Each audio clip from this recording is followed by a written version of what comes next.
Depuis le début du confinement, zéro carbone en roulant. Comme en plus j'ai à la maison aussi mes panneaux photovoltaïques, j'ai jamais eu un bilan carbone aussi bas. Je mange pas de viande, je me nourris que de bio. Donc j'ai vraiment découvert qu'on pouvait en réalité et effectivement vivre autrement. Et j'expérimente l'instant présent. Cet instant présent nous met face à l'incertitude. C'est-à-dire que l'incertitude n'est plus un danger, c'est un espace de créativité, un espace où on peut construire les choses. Les défis qu'on a à relever dans ce nouveau monde, j'espère, ils nécessiteront effectivement une coopération très large. Qu'on embrasse l'humanité pour ce qu'elle est, c'est-à-dire une humanité, il n'y en a pas 36 000 et on appartient à ça. Et là, j'ai vraiment cette prise de conscience à titre personnel.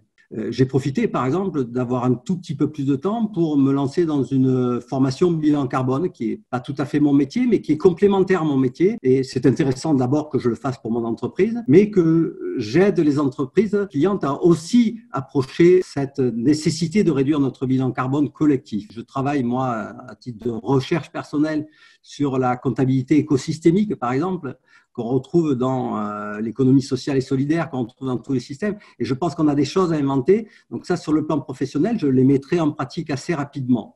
On a déjà fait énormément de choses dans le cabinet. On a des horaires libérés, on fait du télétravail, on fait encore des formations de développement personnel sur les accords Toltec, sur la communication non violente, on fait des méditations collectives. On est à peu près un des seuls cabinets en France à recevoir les monnaies locales, par exemple. On fait du photovoltaïque en autoconsommation. On a un comité de développement durable qui passe au crible toutes les actions, y compris les actions stratégiques, pour dire est-ce que c'est cohérent avec la notion qu'on a de développement durable. Tous les ans, on organise des projections de films avec nos clients et nos équipiers, de films inspirants, bien sûr. Par exemple, on a passé le film Demain, qu'on avait d'ailleurs, en son temps, contribué à financer. Et on a toujours fait ça, en fait. On expérimente sur nous, on met en œuvre. Si ça marche, on diffuse, on explique aux gens comment ça peut marcher, on accompagne et on pousse à l'action pour changer les codes. Je vais essayer, en priorité, effectivement, de réduire encore notre bilan carbone, même si je pense qu'il est relativement bon.